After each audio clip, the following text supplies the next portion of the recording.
May I now request Professor Muhammad Siddiq, a very eminent surgeon from Indonesia. He's the past president of Indonesian Ophthalmological Society and a highly respected figure, highly honored figure in the country and internationally. He's at the Faculty of Medicine, University of Indonesia. A privilege to have him speak to us on thyroid eye disease. What is new to know? Thank you, Dr. Ashok. Good offer, my Miss colleague from India. First of all, I want to thank to the committee who has been inviting me to speak in this very precious moment. It's very honor for me. I want to talk about the thyroid eye disease. I have no financial closure. On this occasion, I want to share my experience about thyroid eye disease. What were the clinical manifestations, how to diagnose, and also how to classify the disease, and also the management of patients with thyroid disease. As we know, thyroid eye disease is autoimmune disorder. Thyroid eye disease are also called as grave ophthalmopathy, followed a biphasic course in which an initial active phase of progression is followed by a subsequent partial regression and a static inactive phase. It most commonly seen in association with Graves' disease and Hashimoto disease, but can also occur in euthyroid state and primary hyperthyroidism. Thyroid eye disease is the most common cause of both unilateral and bilateral axial proptosis or exophthalmos. Thyroid dermatopathy, also called as pretibial mixed edema, a nodular or diffuse thickening of pretibial skin, sometimes progresses to debilitating disease. Mild cases of thyroid eye disease are often misdiagnosed, which prolong the diagnostic and therapeutic process leading to exacerbation of the disease. Upper eyelid, the most common sign of thyroid eye disease is upper eyelid retraction. Upper eyelid retraction itself is produced by levator or molar muscle inflammation and fibrosis, or by levator complex overaction secondary to inferior rectus retraction or pseudolid retraction. Proptosis is caused by expansion of the orbital fat or muscle. Also, the lacrimal gland is frequently involved and enlarged. Sometimes the ocular sign will be involved, such as SLK. SLK is characterized, or superior limbic keratoconjunctivitis, is characterized by upper tarsal conjunctival hyperemia, limbal papillary hypertrophy, punctate epitheliopathy, and filament in the upper cornea.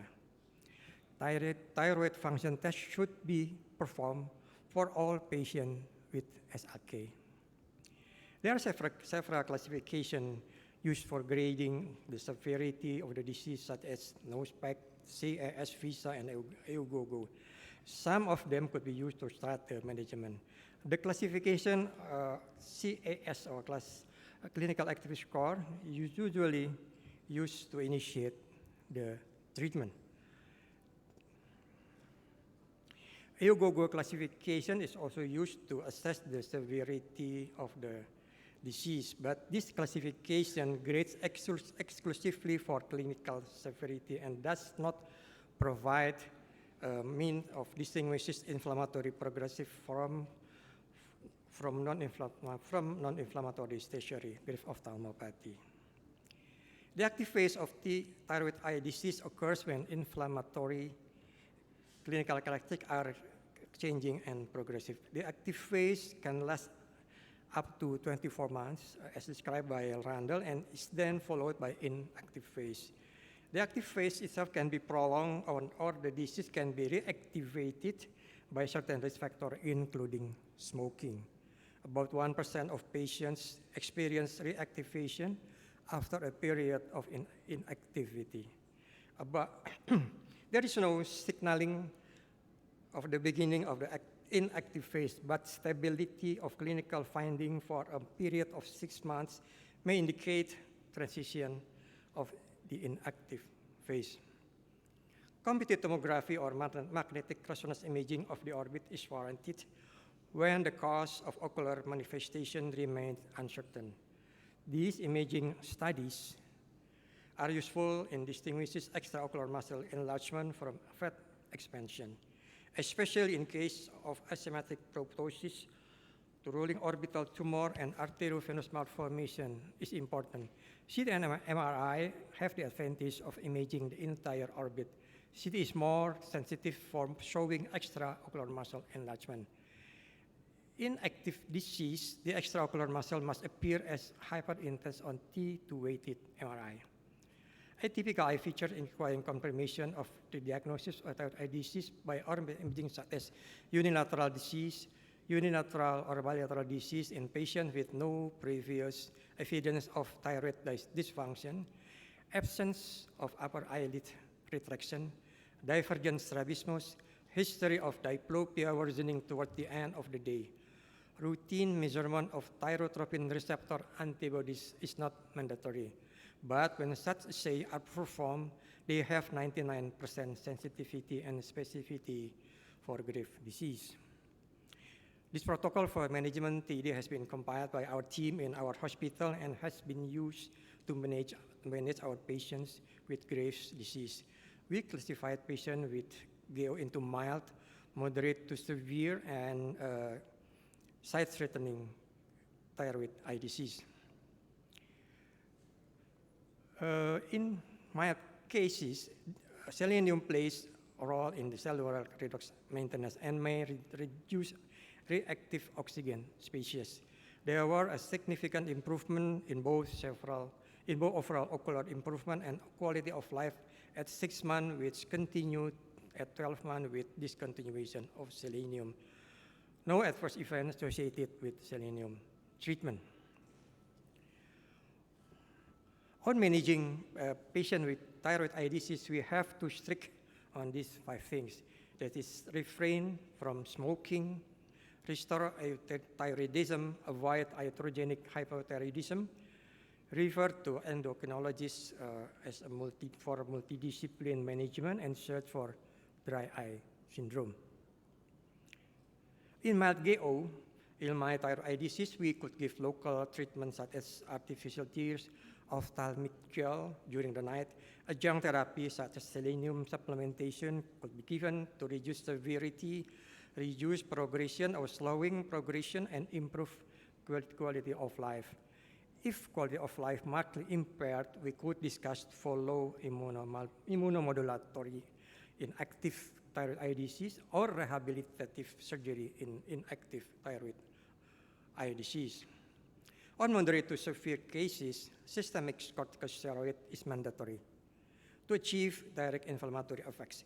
In our hospital, patients with moderate to severe thyroid eye disease will be given 500 milligram IV steroid per day for 3 consecutive days, repeated every week for 4 weeks, plus mycophenolate mofetil 720 milligram for 24 weeks.